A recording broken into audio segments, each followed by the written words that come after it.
परिचय। हमारे शरीर की पांचों ज्ञानेंद्रियों में नेत्र सबसे महत्वपूर्ण अंग है। नेत्रों से ही हम देख पाते हैं और अपने आसपास के विचित्र संसार की प्रशंसा कर पाते हैं। हमारे नेत्र हमें दुनिया के रंग दिखाते हैं। उद्देश्य। इस पाठ के अंत में आप निम्न करने में सक्षम हो जाएंगे: मानव नेत्र के कार्य को समझना, दृष्टि दोषों और उनके सुधार के बारे में जानना, समपार्श्व यानी प्रिज्म के माध्यम से प्रकाश के अपवर्तन को समझना, कांच के समपार्श्व यानी प्रिज्म के माध्यम से श्वेत प्रकाश के विक्षेपण को समझना, वायुमंडलीय अपवर्तन और उसके अनुप्रयोगों को जानना, प्राकिरणन और उसके अनुप्रयोगों को जानना। मानव नेत्र और उसके कार्य। हमारे नेत्र हमें दुनिया के रंग दिखाते हैं। मानव नेत्र में एक क्रिस्टलीय लेंस होता है और यह कैमरे की भांति कार्य करता है। नेत्र के विभिन्न भाग और उनके कार्य इस प्रकार हैं: स्वच्छ मंडल यानी कॉर्निया, यह पुतली की सामने वाली सतह पर स्थित पारदर्शी उभार होता है। प्रकाश स्वच्छ मंडल के माध्यम से ही नेत्र में प्रवेश करता है। परितारिका यानी आइरिस, यह कॉर्निया के पीछे स्थित एक पतली और वृत्ताकार झिल्ली होती है जो कि पुतली के आकार को नियंत्रित करती है। पुतली, यह परितारिका के बीचों बीच स्थित एक छिद्र होता है जो कि काला दिखता है और नेत्रों में प्रवेश करने वाले प्रकाश की मात्रा को फैलाकर या सिकुड़ाकर नियंत्रित करता है।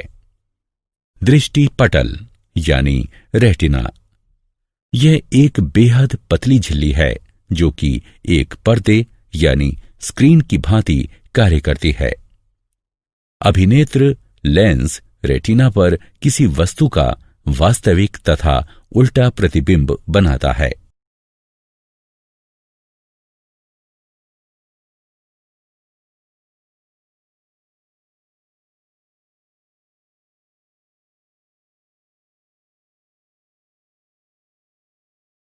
समंजन क्षमता। मानव नेत्र लेंस फोकस दूरी को बढ़ाने या घटाने में सक्षम होते हैं। इसे समायोजन की क्षमता कहते हैं। समंजन पक्षमाभी पेशियों यानी सिलेरी मसल्स की सहायता से प्राप्त किया जाता है। नेत्र के लेंस की फोकस दूरी को एक सीमा तक ही व्यवस्थित किया जा सकता है। दूर बिंदु, वह अधिकतम दूरी जहां तक हम किसी दूरस्थ वस्तु को स्पष्ट देख सकते हैं। किसी दूरस्थ वस्तु को स्पष्ट देखने के लिए पक्षमाभी पेशियां ढीली होकर नेत्र के लेंस को पतला कर देती हैं। निकट बिंदु, वह न्यूनतम दूरी जहां पर स्थित कोई वस्तु बिना किसी दबाव के स्पष्ट देखी जा सकती है। निकटस्थ वस्तु को स्पष्ट देखने के लिए पक्षमाभी पेशियां संकुचित होकर नेत्र के लेंस को मोटा कर देती हैं।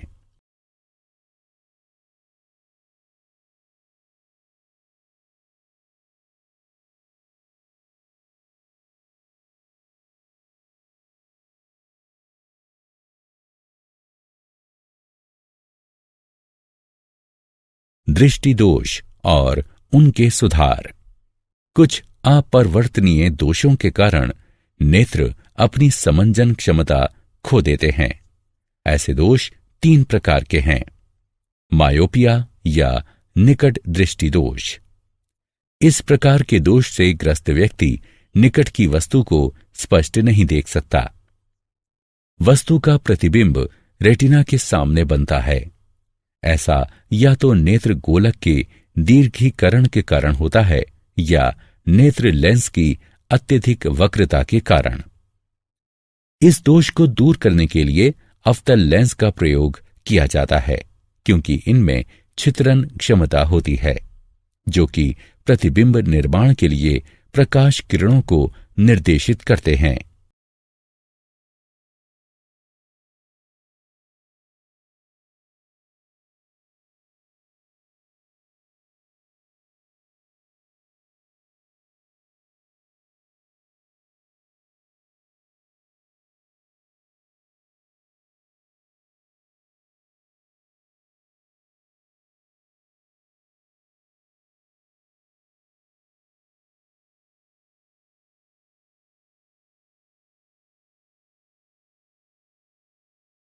दीर्घ दृष्टि दोष और उसका सुधार। हाइपरमेट्रोपिया या दूर दृष्टि दोष। इस प्रकाश के दोष से ग्रस्त व्यक्ति दूरस्थ वस्तुओं को स्पष्ट नहीं देख पाता है। इसमें नेत्र लेंस के द्वारा प्रकाश किरणों का प्रतिबिंब रेटिना के पीछे बनाया जाता है। ऐसा या तो नेत्र लेंस की केंद्रीय लंबाई की वृद्धि के कारण होता है या नेत्र गोलक के आकार में कमी के कारण। इस दोष को सुधारने के लिए उत्तल लेंस का प्रयोग किया जा सकता है, जो कि प्रकाश किरणों को रेटिना पर अभिमुख करता है, जिससे प्रतिबिंबीकरण होता है और व्यक्ति दूरस्थ वस्तु को स्पष्ट देख पाता है।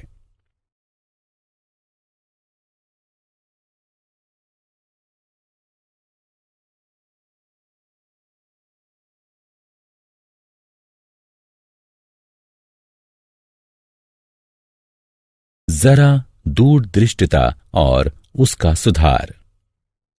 जरा दूरदृष्टता यानी प्रेसबायोपिया। इस प्रकार के दोष से ग्रस्त व्यक्ति ना तो निकट की वस्तुओं को स्पष्ट देख पाता है और ना ही दूर की वस्तुओं को। यह दोष बढ़ती आयु के साथ दुर्बल हो रही पक्षमाभी पेशियों और नेत्र लेंस के लचीलेपन में कमी के कारण होता है। इस दोष को दूर करने के लिए व्यक्ति को द्विकेंद्रीय लेंस धारण करने पड़ते हैं, जिनमें ऊपरी भाग में अवतल और निचले भाग में उत्तल लेंस होते हैं।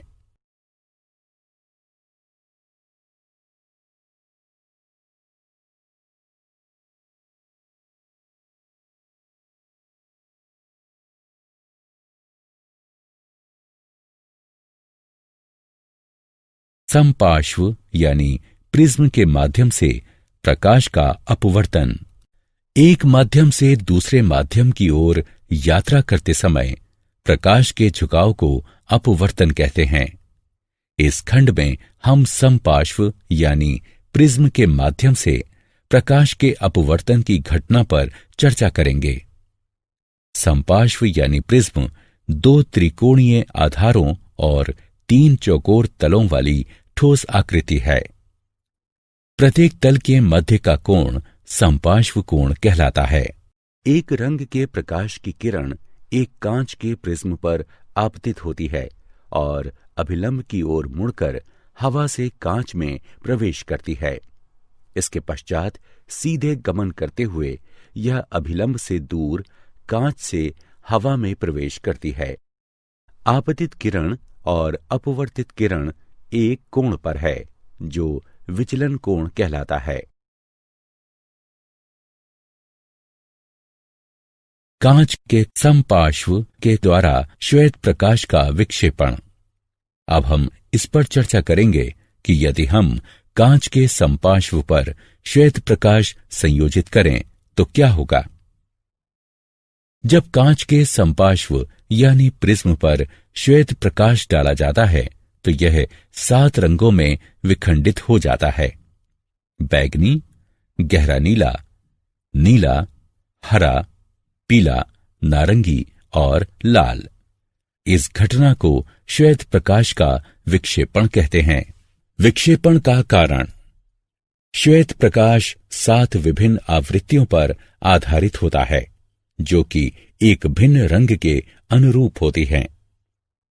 प्रत्येक रंग का विचलन कोण भिन्न होता है, जिसके कारण प्रत्येक रंग एक भिन्न कोण पर झुकता है और हमें रंगों का एक समूह दिखाई देता है, जिसे विबग्योर यानी इंद्रधनुष कहते हैं।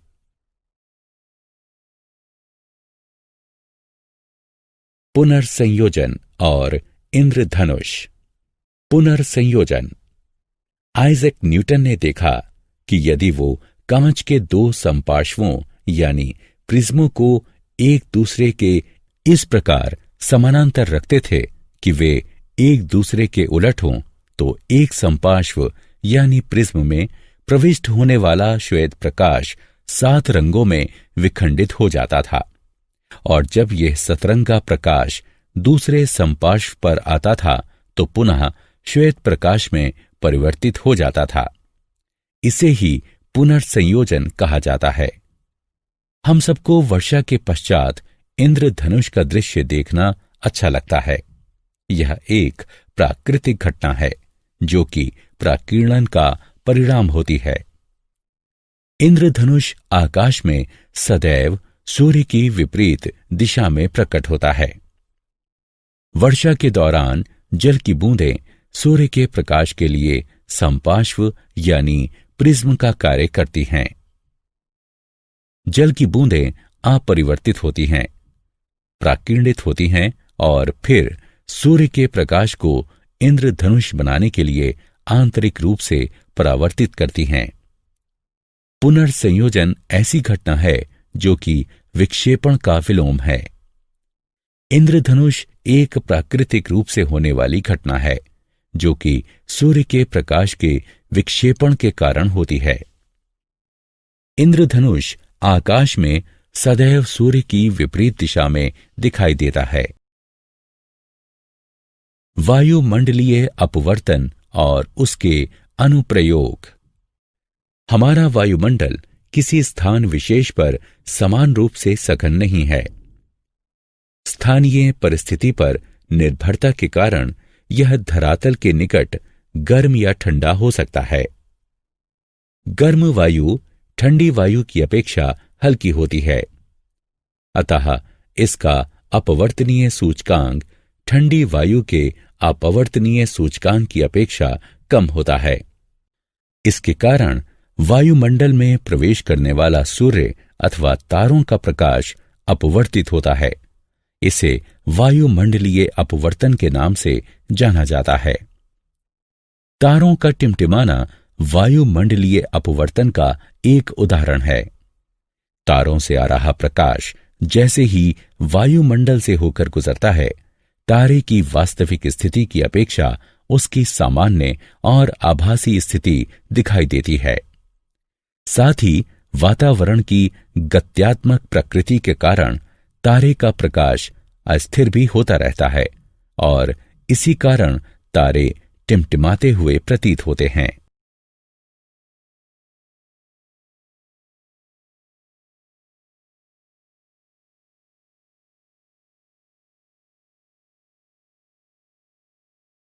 हमारे हिसाब से सूर्योदय तब होता है जब सूर्य क्षितिज से ऊपर आता है। जब सूर्य क्षितिज से नीचे होता है तब वायुमंडलीय परतों के घनत्व में अंतर के कारण सूर्य का प्रकाश वायुमंडल में प्रविष्ट होते हुए अपवर्तित होता है। इसके कारण सूर्य क्षितिज के ऊपर दिखाई देता है और सूर्य के वास्तव में क्षितिज पर पहुंचने से 2 मिनट पूर्व हम सूर्योदय देखते हैं। इसी प्रकार वायुमंडलीय अपवर्तन के कारण ही सूर्यास्त हमें 2 मिनट देर से दिखाई देता है। प्रकाश का प्राकीर्णन और उसके अनुप्रयोग। वायुमंडल से होकर गुजरने के दौरान धूल कणों और वायु अणुओं के द्वारा प्रकाश फैल जाता है। इसे प्रकाश का प्राकीर्णन कहा जाता है। प्राकीर्णित प्रकाश का रंग प्राकीर्णित हो रहे अणुओं के आकार पर निर्भर करता है। टिंडल प्रभाव। जब प्रकाश किसी कलीलीय घोल पर डाला जाता है तो वह कलीलीय कणों के द्वारा प्राकीर्णित हो जाता है और इस कारण प्रकाश पथ दिखाई देने लगता है। इसे टिंडल प्रभाव कहते हैं। जैसे किसी अंधेरे कमरे में जब एक छिद्र बनाया जाता है और प्रकाश को उसमें से गुजारा जाता है, तब हम प्रकाश पथ और धूल के उन कणों को स्पष्टता देख पाते हैं जिन्हें साधारण परिस्थितियों में वायु में नहीं देखा जा सकता।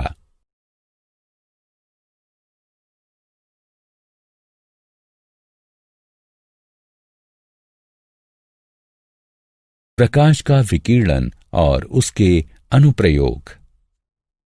प्रकाश के विकिरण के उदाहरण निम्नलिखित हैं।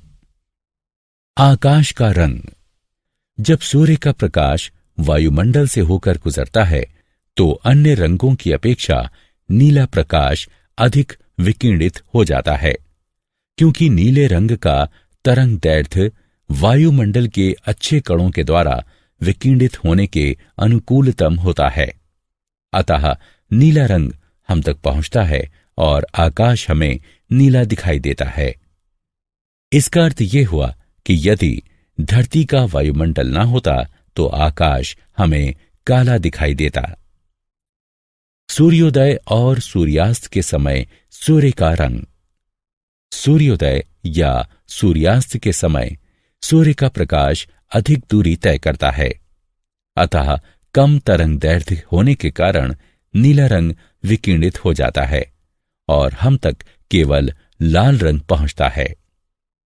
सर्वाधिक लंबे तरंगदैर्घ्य के कारण, अतः सूर्योदय और सूर्यास्त के समय सूर्य रक्ताभ प्रतीत होता है। क्या आप जानते हैं मनुष्य की दृष्टि का क्षैतिज क्षेत्र एक आंख से लगभग 150 डायोप्टर और दोनों आंखों से लगभग 180 डायोप्टर होता है। किसी तारे का टिमटिमाना उसके प्रकाश के वायुमंडलीय अपवर्तन के कारण होता है। वायुमंडलीय अपवर्तन के कारण सूर्य हमें सूर्योदय के वास्तविक समय से लगभग 2 मिनट पूर्व और सूर्यास्त के वास्तविक समय से लगभग 2 मिनट पश्चात तक दिखाई देता है। प्यूपिल अपना आकार प्रबल मनोवेगों के प्रभाव के कारण भी बढ़ा सकता है। नीली आंखों वाले भूरी आंखों वालों की अपेक्षा ज्यादा बेहतर देखते हैं। आइरिस के रंग का दृष्टि तीक्ष्णता से कोई संबंध नहीं है। मनुष्य की आंख मूलतः 3 रंग देखती है, लाल, हरा और नीला। ये मूल रंग हैं। श्वेत रंग इन तीनों रंगों का संयोजन है। काला रंग इनके अभाव स्वरूप है। पीला, बैगनी और हल्का बैगनी रंग 2 मूल रंगों के संयोजन से बनता है। इन्हें द्वितीयक रंग कहते हैं। कुत्ते लाल और हरे रंगों के मध्य अंतर नहीं कर सकते। साधारण मनुष्य 1 मिनट में 12 बार पलकें झपकाता है, यानी कि प्रतिदिन औसतन लगभग 10,000 बार। आंख मानव शरीर का एकमात्र अंग है जो दिन रात किसी भी क्षण बिना आराम किए 100% क्षमता के साथ काम कर सकता है। छींकते समय आंखें खुली रखना असंभव है। तुम्हारी भौहों के मध्य के स्थान को ग्लैबेला कहते हैं। अनुकूल परिस्थितियों में मनुष्य की आंख मोमबत्ती की रोशनी को 14 मील की दूरी से भी देख सकती है। मनुष्य काग की अपेक्षा कंप्यूटर की स्क्रीन को 25% धीमी गति से पढ़ता है। सारांश। आइए हमने जो कुछ सीखा है उसे संक्षेप में दोहराएं। मनुष्य की आंख में एक क्रिस्टलीय लेंस होता है और यह कैमरे की भांति कार्य करती है। आंख के विभिन्न भाग हैं: प्यूपिल, कॉर्निया, आइरिस, क्रिस्टलीय लेंस और रेटिना, यानी श्वेत पटल।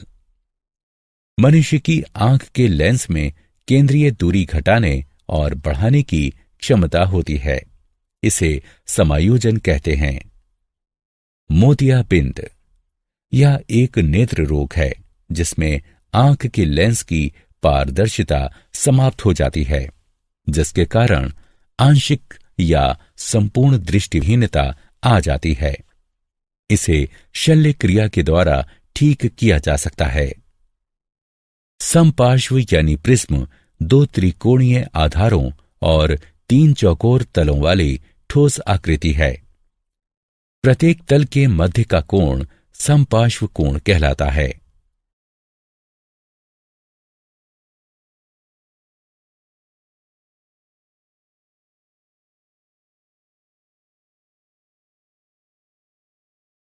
जब कांच के समपार्श्व यानी प्रिज्म पर श्वेत प्रकाश डाला जाता है तो ये 7 रंगों में विखंडित हो जाता है।